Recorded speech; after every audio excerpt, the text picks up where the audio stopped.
दोस्तों, ऐसी भारत में कई जगह हैं जो कि रहस्यमय कारणों के चलते चर्चा में बनी रहती हैं। उन्हीं में से एक है राजस्थान में बसा छोटा सा कुलधरा गांव। कहा जाता है ये गांव पिछले बहुत सालों से शापित हो रखा है। पर दोस्तों, सवाल ये है कि आखिर ऐसा क्या हुआ था कि एक रात में 84 गांव के लगभग 600 घरों के लोग अचानक ही गायब हो गए और कहां गए इसका कोई नहीं पता। क्यों आखिर ये गांव पूरी तरह बंजर और वीरान हो चुका है? आखिर ऐसी कौन सी बात है जिसकी वजह से आज भी इस गांव में कोई नहीं रहता?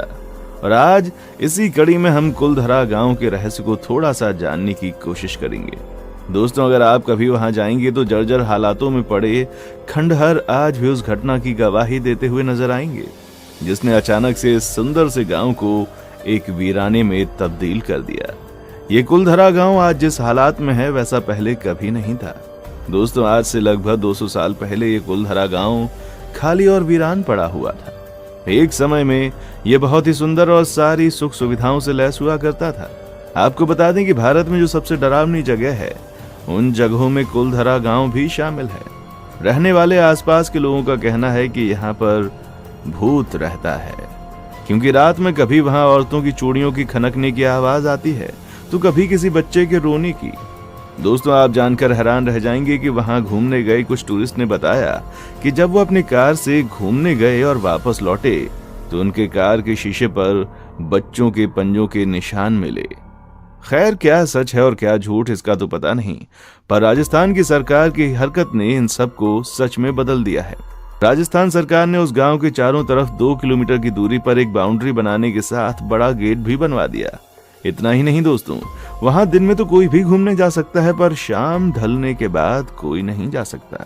आम आदमी तो छोड़िए, 4 बजे के बाद वहां कोई गार्ड भी नहीं रुकता। इतिहासकारों की बात करें तो वो भूत प्रेत का तो नहीं, पर इस बात को जरूर मानते हैं कि एक रात में ये पूरा गांव खाली हो गया था। आपको पता ही होगा कि राजस्थान का सबसे मशहूर गोल्डन शहर, इसी गोल्डन शहर का नाम जैसलमेर है। इसका नाम खूबसूरत शहरों की श्रेणी में आता है। यहाँ पर आपको दुकान, मकान, होटल, किले सब पीले रंग में रंगे नजर आएंगे। सूरज की जब पहली किरण इस शहर में पड़ती है तो मानो सोना चमकने लगता है। दोस्तों, जैसलमेर से ज्यादा नहीं, सिर्फ 18 किलोमीटर की दूरी पर कुलधरा बसा हुआ है। कुलधरा गांव तो वीरान ही है, पर जब आप जैसलमेर से कुलधरा के लिए जाएंगे तो वहां की सड़कें भी आपको एकदम सुनसान मिलेंगी। ना लोग, ना उतनी गाड़ियां। कहीं दूर जाकर आपको एक आधा गाड़ी नजर आ जाए तो नजर आ जाए, वरना वो भी नहीं। इतना ही नहीं, जब आप पहुंचकर गेट के अंदर से घुसेंगे तो आपको भी थोड़ा सा अजीब महसूस होगा। गर्मी की दोपहर में हमारी क्या हालत होती है ये हम सब जानते हैं, पर कुलधरा में आपको उतनी गर्मी महसूस नहीं होगी। दोस्तों, इतिहासकारों के हिसाब से सन 1291 में जैसलमेर से करीब 18 किलोमीटर दूर पालीवाल ब्राह्मण ने इस गांव को बसाया था। यहाँ पर 84 गांव के लगभग 600 घर एक साथ मिलजुल कर रहते थे। आपको बता दें कि इस जाति के लोग बहुत ही पढ़े लिखे और अमीर थे। दिमाग तेज होने के कारण इस जाति के लोग अच्छे वैज्ञानिक थे। इन्हें तेज इसलिए माना जाता था क्योंकि ये उस वक्त में भी अच्छी तकनीक का यूज करके घर बनाते थे, जिसमें से कुछ घर वहां आज भी मौजूद हैं। सबसे आश्चर्य की बात यह है कि इतना पुराना होने के बाद भी जब आप उसे देखेंगे तो वो आपको नए जैसे दिखाई देंगे। ये लोग एकता में विश्वास रखते थे। दोस्तों, चिलचिलाती गर्मी में भी उन घरों में ठंडी हवाएं आती हैं। इन लोगों ने एक खास तकनीक के बारे में खोज की थी, जहां बारिश का पानी वेस्ट नहीं बल्कि एक गहराई में जाकर जमा हो जाता था। और यही वजह थी कि ये लोग थार जैसे रेगिस्तान में भी फसल उगाने में कामयाब रहे। इन लोगों ने वहां पर कुछ तालाब भी बनाए थे। पर सवाल अभी भी एक ही है कि आखिर ऐसा क्या हुआ कि इतना विकसित गांव सुनसान पड़ गया। तो दोस्तों, ये सब हुआ सालम सिंह की वजह से। अब आप सोच रहे होंगे कि ये कौन सी बला है। सालम सिंह जैसलमेर का दीवान था और कुलधरा उसी के हिस्से में आता था। ये सालम सिंह बहुत ही क्रूर आदमी था, लेकिन इसके क्रूर होने के पीछे भी दोस्तों एक कहानी छिपी हुई है। जब सालम सिंह 11 साल का था तो उसके पिता को गला काटकर मार दिया गया था, वो भी राजद्रोह के आरोप में। और उसके पिता भी जैसलमेर के सोने के किले में दीवान थे। इसी घटना के बाद सालम सिंह निर्दयी और बहुत ज्यादा क्रूर बन गया। ऐसा कहा जाता है कि तब से ही सालम सिंह के मन में सोनार किले को हथियाने की बात आ गई थी और इसी वजह से उसने अपना किला भी सोनार किले से बहुत दूरी पर बनवाया था।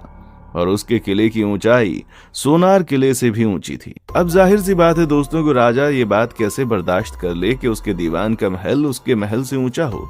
इसलिए सोनार किले के राजा ने सालम सिंह के महल के ऊपर के 2 मंजिल तोड़ दिए। आपको बता दें कि सालम सिंह औरतों में भी बहुत ज्यादा बदनाम था और यही वजह थी कि औरतें उसके किले की तरफ जाना तक नहीं चाहती थीं। एक बार की बात है दोस्तों, ये सालम सिंह कुलधरा गांव के दौर पर निकला था और उसी वक्त उसकी नजर वहां के पंडित की बेटी पर पड़ गई। फिर क्या था, उसको देखकर उसकी नीयत खराब हो गई। आपको जानकर हैरानी होगी कि उस लड़की को पाने के चक्कर में सालम सिंह ने अलग अलग तरह के लगान लगाए ताकि ये पालीवाल झुक जाए। पर ये पालीवाल काफी अमीर थे, इसलिए सालम की मंशा पर पानी फिर गया। इसके बाद सालम सिंह इतना नीचे गिर गया कि उसने बहुत बार पंडित की बेटी को उठवाने की कोशिश भी की, पर वो उसमें भी नाकामयाब रहा। बार बार अपने मंसूबे में कामयाबी ना मिलने के बाद सालम सिंह के सर पर उस लड़की को पाने का जुनून सवार हो गया और जुनून कुछ इस कदर सवार हुआ कि सालम सिंह ने कुलधरा गांव में ये संदेशा भिजवा दिया कि अगर अगले पूर्णमासी की रात लड़की को सालम सिंह के हवेली पर नहीं भेजा गया तो पूर्णमासी के अगले दिन वो सैनिकों के साथ उस गांव पर हमला कर देगा। जाहिर सी बात है कि गांव में एकता थी, जिसकी वजह से पूरा गांव परेशान था कि आखिर किया क्या जाए। गांव का हर आदमी अपने अपने तरीके से सुझाव दे रहा था, पर किसी का सुझाव सही नहीं था। वो ज्यादा देर इंतजार भी नहीं कर सकते थे क्योंकि पूर्णमासी आने में बस कुछ ही दिन बाकी थे।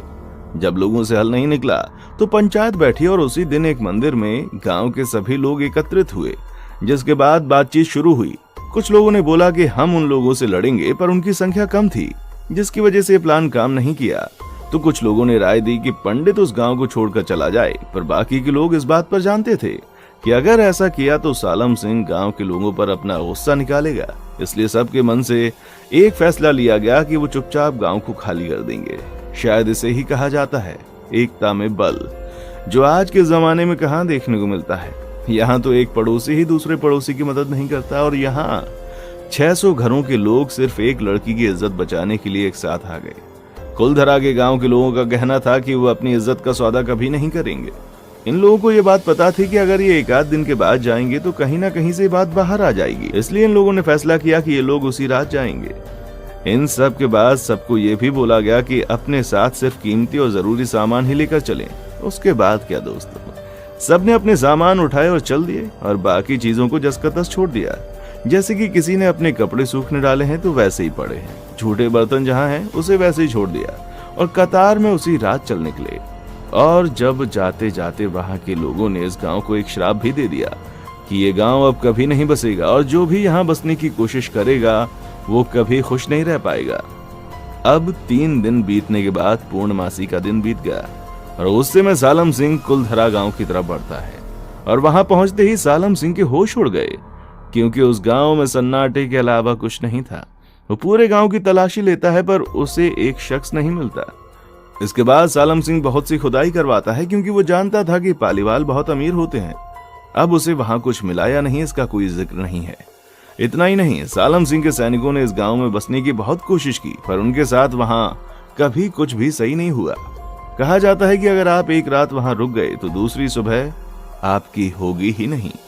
2013 में कुछ पैरानॉर्मल सोसाइटी के लोग गए जिन्होंने दावा किया कि वहां नेगेटिव एनर्जी है। अब वो 600 गांव के लोग कहां गए इसका तो नहीं पता, पर कहा जाता है कि ये लोग अलग अलग जाकर बस गए और तभी से कुलधरा अकेला, वीरान और भूतिया बन गया।